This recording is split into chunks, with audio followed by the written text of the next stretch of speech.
ನೇಪಾಳದಂತೆ ನಮ್ಮಲ್ಲೂ ದಂಗೆ ನಡೆಯಬಹುದು. ಆರ್ಎಸ್ಎಸ್ ಮುಖ್ಯಸ್ಥ ಮೋಹನ್ ಭಾಗವತರು ಹೀಗೆ ಹೇಳಿದ ಬೆನ್ನಿಗೆ ಭಾರತದ ಪ್ರಜಾಪ್ರಭುತ್ವವಾದಿಗಳನ್ನು ಕೆರಳಿಸುವಂತೆ ಸುಪ್ರೀಂ ಕೋರ್ಟ್ನೊಳಗೆ ಸಿಜಿಐ ಮೇಲೆ ಶೂ ಎಸೆಯಲಾಗುತ್ತೆ. ಗ್ವಾಲಿಯರ್ ಹೈಕೋರ್ಟ್ನ ವಕೀಲರ ಸಂಘದ ಮಾಜಿ ಅಧ್ಯಕ್ಷನ ಮೂಲಕ ಅಂಬೇಡ್ಕರ್ರ ಮೇಲೆ ಕೊಳಕು ಮನುಷ್ಯ, ಬ್ರಿಟಿಷರ ಏಜೆಂಟ್ ಎಂದೆಲ್ಲ ದಾಳಿ ನಡೆಸಲಾಗುತ್ತೆ. ಹೀಗೆ ದಾಳಿ ಮಾಡಿದವರು ಆರ್ಎಸ್ಎಸ್ ಸಿದ್ಧಾಂತದ ಹಿನ್ನೆಲೆಯವರು ಅನ್ನೋದು ತುಂಬಾ ಇಂಪಾರ್ಟೆಂಟ್. ಇವುಗಳ ಪರಿಣಾಮ ಏನಾಗಬಹುದು?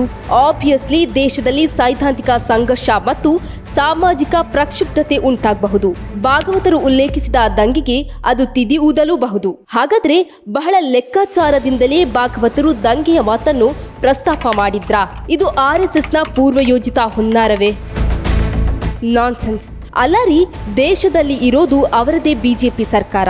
ಅಂಥದ್ರಲ್ಲಿ ಆರ್ಎಸ್ಎಸ್ ಯಾಕೆ ದಂಗೆಯನ್ನು ಬಯಸುತ್ತೆ? ಈ ಪ್ರಶ್ನೆಗೆ ಎರಡು ಸಾಧ್ಯತೆಗಳು ಉತ್ತರವಾಗಿ ನಿಲ್ಲುತ್ತವೆ.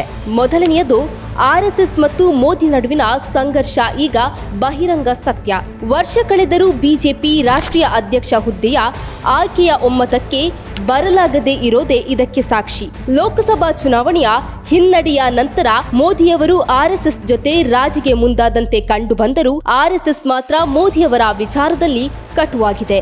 ಭಾಗವತರ ಹೇಳಿಕೆಗಳು ಇದನ್ನು ಸಾಬೀತು ಮಾಡ್ತವೆ. ಪ್ರಧಾನಿ ಹುದ್ದೆಯಿಂದ ಮೋದಿಯವರನ್ನ ಕೆಳಗಿಳಿಸುವುದು ಆರ್ಎಸ್ಎಸ್ನ ಆದ್ಯತೆ ಎನ್ನಲಾಗುತ್ತಿದೆ. ಆದರೆ ಆರ್ಎಸ್ಎಸ್ ಅನ್ನು ಮೀರಿ ಭಕ್ತಗಣವನ್ನು ಸೃಷ್ಟಿಸಿಕೊಂಡಿರುವ ಮೋದಿಯವರನ್ನ ಸಕಾರಣವಿಲ್ಲದೆ ಬಲವಂತವಾಗಿ ಪದಚ್ಯುತಿಗೊಳಿಸಿದರೆ ಅದು ಬೇರೆಯದೇ ಸಂಘರ್ಷಕ್ಕೆ ಕಾರಣವಾಗಬಹುದು ಮತ್ತು ಆರ್ಎಸ್ಎಸ್ಗೆ ಹಿನ್ನಡೆಯೂ ಆಗಬಹುದು.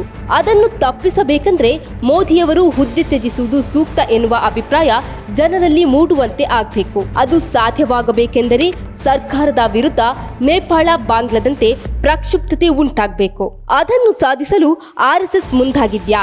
ಆ ಮೂಲಕ ಮೋದಿಯವರ ಆಡಳಿತದ ವಿರುದ್ಧ ರೂಪು ತಳೆದಿರುವ ಜನಾಕ್ರೋಶ ಆರ್ಎಸ್ಎಸ್ ಕಡೆ ವರ್ಗಾವಣೆಯಾಗದಂತೆ ಮೋದಿಯವರ ಜೊತೆಗೆ ಹೋಗಿಬಿಡಲಿ ಎಂಬ ಭವಿಷ್ಯದ ರಾಜಕೀಯ ಲೆಕ್ಕಾಚಾರವು ಇದರ ಹಿಂದಿದ್ಯಾ? ಇನ್ನು ಎರಡನೇ ಮತ್ತು ಗಂಭೀರ ಕಾರಣ, ಭಾಗವತರು ದಂಗೆಯ ಸಾಧ್ಯತೆ ಬಗ್ಗೆ ಪ್ರಸ್ತಾಪಿಸಿದ್ದಾರೆ ಎಂದರೆ ಅದನ್ನು ತಳ್ಳಿ ಹಾಕಲಾಗದು. ಯಾಕಂದ್ರೆ ಅತಿ ದೊಡ್ಡ ಕಾರ್ಯಕರ್ತರ ನೆಟ್ವರ್ಕ್ ಇರುವ ಸಂಘಟನೆ ಅವರದು. ಮೋದಿ ಆಡಳಿತ ವೈಖರಿ ವಿರುದ್ಧ ಜನರಲ್ಲಿ ಅಸಮಾಧಾನ ಹೆಚ್ಚಾಗುತ್ತಿದ್ದು ಅದು ಜನಾಕ್ರೋಶವಾಗಿ ಬದಲಾಗುವ ಎಲ್ಲಾ ಸಾಧ್ಯತೆಗಳು ಆರ್ಎಸ್ಎಸ್ನ ಗಮನಕ್ಕೆ ಬಂದಿದ್ದು ನಿಜವೇ ಆಗಿದ್ದಲ್ಲಿ ಆ ನೈಜ ಜನಾಕ್ರೋಶದ ದಿಕ್ಕು ತಪ್ಪಿಸಲು ಅದಕ್ಕೂ ಮೊದಲೇ ತಾವೇ ಒಂದು ಸಂಘರ್ಷವನ್ನು ಉತ್ಪಾದಿಸುವ ಮಿಥ್ಯ ದಂಗೆಗೂ ಆರ್ಎಸ್ಎಸ್ ಮುಂದಾಗಿದ್ಯಾ? ಯಾಕಂದ್ರೆ ಹೀಗೆ ತಾನೇ ರೂಪಿಸಿದ ಪ್ರಕ್ಷುಬ್ಧತೆಯ ನಿಯಂತ್ರಣ ಆರ್ಎಸ್ಎಸ್ ಕೈಯಲ್ಲೇ ಇರುತ್ತೆ. ಯಾವಾಗ ಬೇಕಾದರೂ ಅದನ್ನು ತಣ್ಣಗಾಗಿಸಬಹುದು.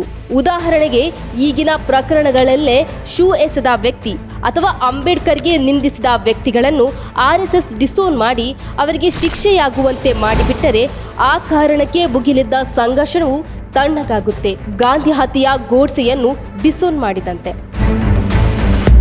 ಸಾಮಾನ್ಯವಾಗಿ ಒಂದು ಸಂಘರ್ಷವನ್ನು ಕಂಡ ಸಮಾಜ ತತ್ಕ್ಷಣದಲ್ಲೇ ಮತ್ತೊಂದು ಸಂಘರ್ಷ ನಡೆಸುವಷ್ಟು ತ್ರಾಣ ಉಳಿಸಿಕೊಳ್ಳುವುದಿಲ್ಲ. ಅಂದ್ರೆ ನಿಜವಾಗಿ ಹುಟ್ಟಬಹುದಾಗಿದ್ದ ಜನಾಕ್ರೋಶದ ಹೋರಾಟ ಈ ಹುಸಿ ಉತ್ಪಾದಿತ ಸಂಘರ್ಷದ ಕಾರಣಕ್ಕೆ ಡೈಲ್ಯೂಟ್ ಆಗುತ್ತೆ. ಇದು ಆರ್ಎಸ್ಎಸ್ನ ಯೋಜನೆಯಾ? ಮೇಲ್ನೋಟಕ್ಕೆ ಇವೆಲ್ಲ ಬೇಸ್ಲೆಸ್ ಅಸಂಪ್ಷನ್ಗಳು ಅಂತ ಅನ್ನಿಸಬಹುದು. ಆದರೆ ಗಾಂಧಿ ಹತ್ಯೆಯ ಆರೋಪದಿಂದ ನುಣುಚಿಕೊಂಡು ಗಾಂಧಿ ಭಾರತದ ಗದ್ದುಗೆ ಏರುವಷ್ಟು ತಂತ್ರಗಾರಿಕೆ ರೂಪಿಸಬಲ್ಲ ಆರ್ಎಸ್ಎಸ್ ಬತ್ತಳಿಕೆಯಲ್ಲಿ ಏನೇನು ಅಸ್ತ್ರಗಳಿವೆಯೋ ಬಲ್ಲವರಾರು?